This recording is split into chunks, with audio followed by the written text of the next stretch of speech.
hiyo ni normal. Ndio. Unajua pia history ya jealousy in marriage. I feel like that can happen only if you guys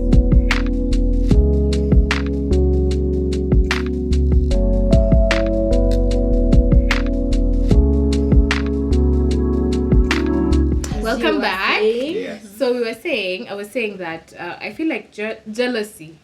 Who's this? I don't know. Nah, I knew you. It's been going on. Anyway, so I feel like jealousy in marriage can be solved by communication, honest and open communication. Mm-hmm. It's really important for us to be able to communicate our fears with our partners. Like, our partner should know, baby, this is how I feel. I'm feeling afraid. I feel like unaenda mbele, unaniacha. You know, like tunafaa kunacha our communication to that point so that it's now not something that you silently resent your partner for. Atiwa, my partner is really thriving. I know I shouldn't feel bad, but I feel bad that they're thriving because it looks like they're thriving without me. So let's just learn how to nurture our communication so that you can come to where you not only expressing your vision and your desires and all these wonderful dreams that you want to have, but you also where you're being vulnerable, as Selma was saying, like unasema baby pia na feel scared, na feel like na feel see progress, because unajua pia partner wako, for example, akisikia that unafilia na progress, ata turn back the attention to you so that you can see what you need to do to progress as well. So I mean, let's learn how to communicate so that we don't breed that because resentment and jealousy because you utembea hivi pamoja. After tu umekuwa una wivu ni kuresent sasa unakuja mahali ni kitu huwezi stand. So for me hiyo nimeona tu ni pick on that point because hizo ni vitu ziko ni vitu zina happen. Unaweza kuwa ukiwa jealous. Just communicate. And I feel like there shouldn't be any shame. Yes. You know, a relationship yenye inawaka unafaa you come naked and not ashamed. Exactly. And not ashamed. Kama una feel unaingia jealousy unasema hata mimi nasikia wewe unaniacha sana. Like you're not communicating because inaweza kuwa ni fact. Baby inaweza kuwa ni factual. Inaweza kuwa ni factual by the way that mtu ameku because hujasema amekuwa focused kabisa on their own thing, amekuwa cha nyuma na hujasema haoni, so inaweza kuwa pia ni factual. Oh my. So we should accept each other vile tu tuko. You should not na tusitumie hiyo statement vibaya. Unajua ile kuficha matabia mbaya. So ulinioa pia nikiwa hivi. I think the point is celebrating individuality. Thank you. Individuality and the fact that even once you've gotten married, just that transition doesn't change who you are. You don't automatically become your elements, right? And so there is of course transformation and evolving, but there is an appreciation of this is your individuality. And the truth is, some of the things that you had interest in, you continue to have interest in. So if you are into hiking, you still like that. That's still part of, what makes you. If you are into books, you're still a book person. Okay? And you find yourself advanced. So even you don't let go of that because there's this new phase to your life. You can still develop as an individual because in actuality, what attracts us to one another really in coming together is the fact that you are a certain individual. I liked you about you, and that you liked me about me. And so that individuality, continuing to just build up that sense of individuality, that is what you bring to the relationship. That's your investment. You are what you invest into your relationship is your individuality. So that needs to continue progressing so that there is more and more that's coming into it.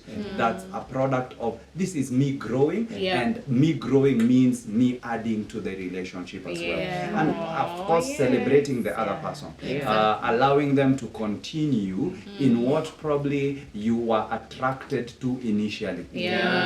If how you met someone was because they were outgoing and they seem as though they are still outgoing, it shouldn't be like, why haven't you settled because of marriage? It's because they were always outgoing. Probably it's not as much as it used to be. Talking about It may not be as much as it used to be, but that is not automatically deleted or cancelled out of their life. So you can still appreciate by the fact that sometimes they feel like, okay, let's go out. Let's not be too closed in. Let's still go out, even in this new phase that we're in. So just celebrating each other's individuality is beautiful.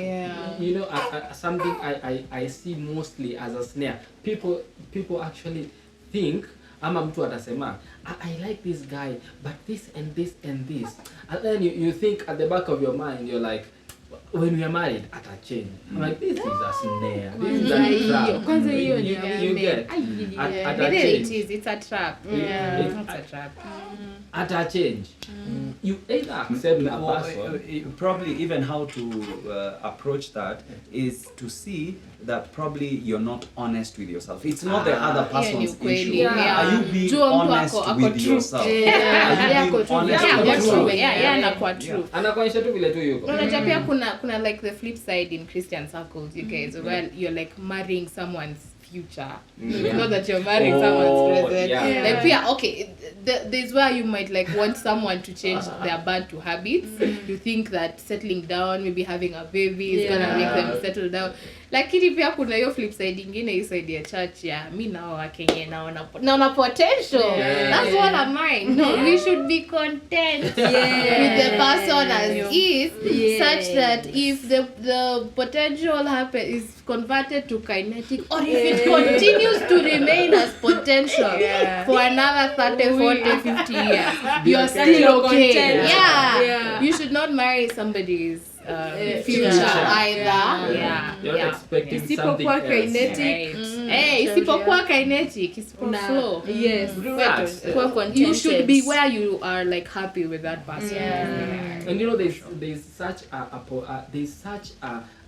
good thing with accepting a person for who they are, such that you are now content with them. Hata akifanya kitu fulani, Hata imagine. And then truly inakuwa haikusumbui because you're not struggling with who they should be. You are okay with who they are. And if we are addressing the aspect of you haven't committed to someone yet, when you say be honest with yourself, is that you know, am I being real? Am I allowing myself to be blinded by the fact that I need to be with someone to where I'm assuming certain things are not an issue when they are in your heart?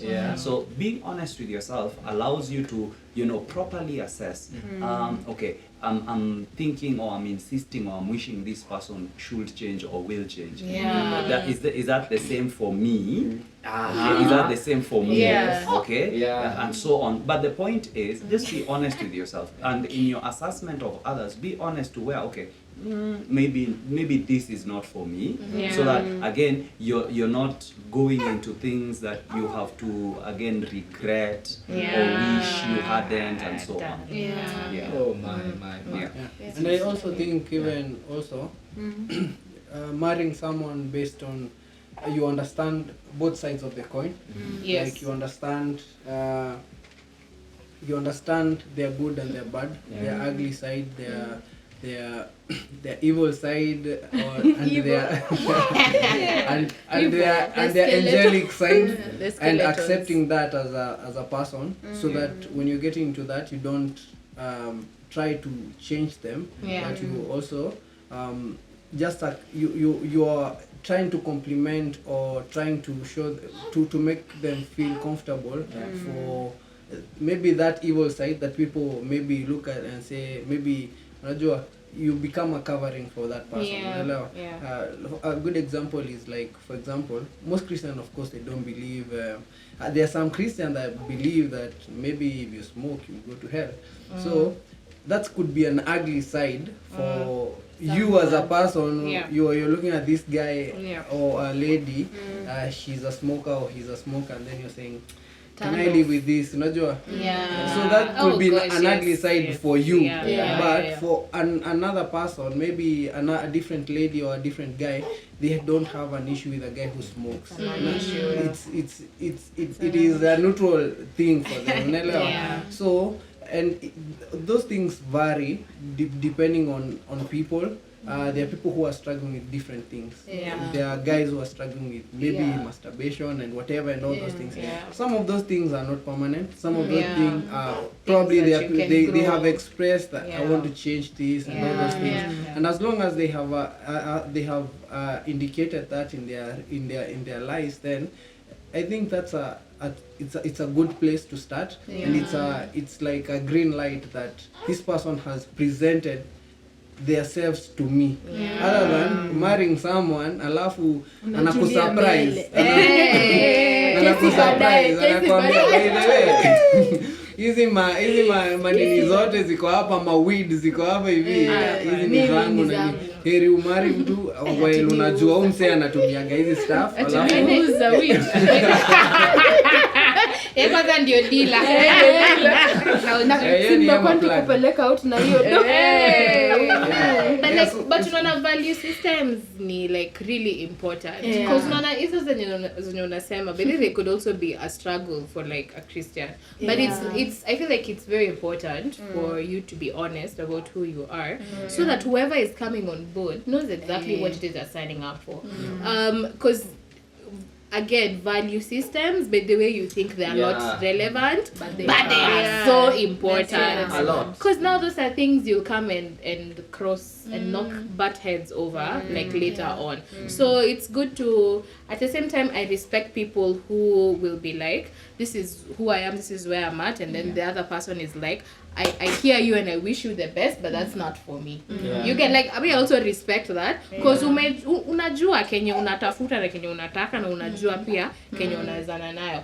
Like me, I'll give a personal example. Back in my time, I was very sensitive when dating guys, just to see what views they had about women. Because me, they were already najua. Mi kuna venye niko, na mwenye nataka, kuna venye lazima akue pia. So I was very sensitive to see like, what exactly also are you expecting even in a wife? You know what Anne was talking about before, is a dishwasher nini.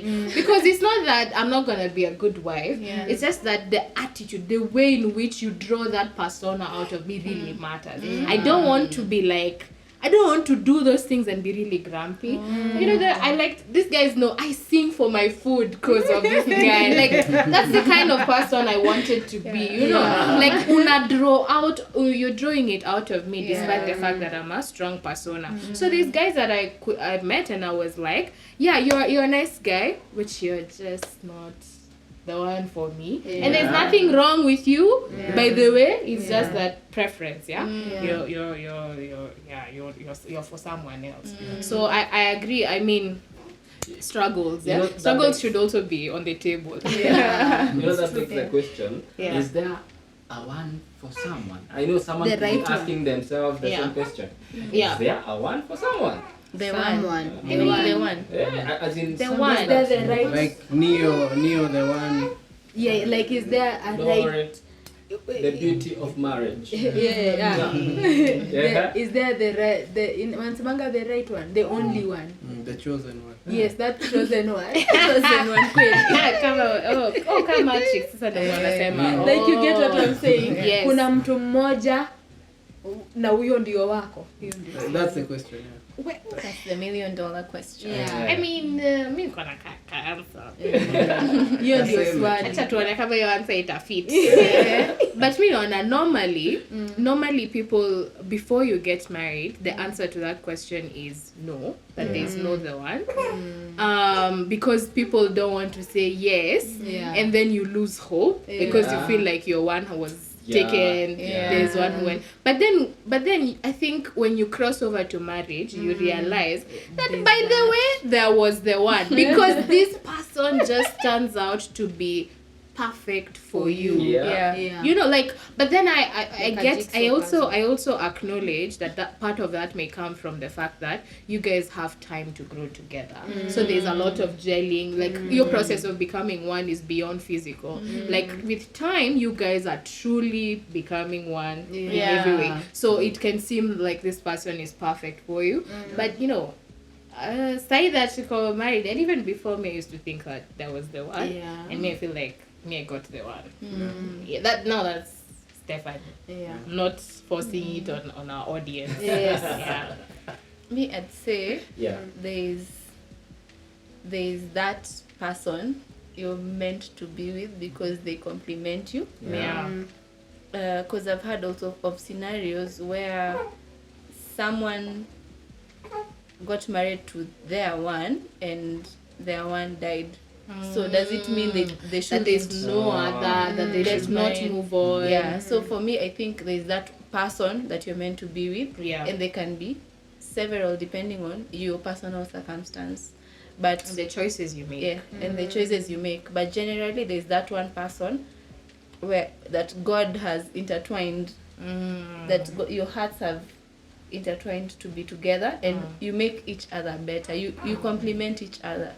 You value the God in them, they value the God in you. I think there's that person, and they can be two depending on if you've lost I'm to say God ukupea the one for you. Let's put it that way. Exactly. Because he gives you the perfect person for you. But the notion for having like saying one person, there's one person for specifically one person for you. You could probably spend an eternity looking for that one person. And that one person, eventually, once you meet that one person, you will automatically start seeing some mistakes in them. Yeah, because they're not perfect. You start feeling as so is this really the one? I've been shortchanged. I've waited my whole life for this. So at the end of the day, it's like a yes and a no kind of an answer. So for you, if someone is dating, as in if you put yourself in a cocoon of saying like I'm looking for the one, then umeshajieka kwa fix. Unajua, and ukisema there is no one, then pia umejieka kwa fix kwa sababu pia you will not live like a purposeful life. You go randomly. Unaenda tu. But anyway, God has a way to bless everyone's So whatever, in whatever way you found yourself in that situation, God has a way of just bringing that blessing right there. Despite you. God ni merciful hivyo na ni faithful hivyo. That he can subscribe to the one notion, and it was even an arranged marriage, because it was kuna hizo nani Christian, like kuna pia wamefanya arranged marriages, and they're very happy, like it's working very well. So I think God ndio foundation, God ndio center. Atafanya kitu ikwe perfect. Maybe am I your one? Mimi I soulmate in fact. You know what I really think? I think that my opinion is, I think there are qualities for you. And I think you can find them in more than one person. As long as you know yourself, you know what you want, you can find it in someone, and you will know this person is not for me. And you can say this one is for me. You can actually appreciate it. So Sai, acha tuseme it's a yes and a no answer. Let me just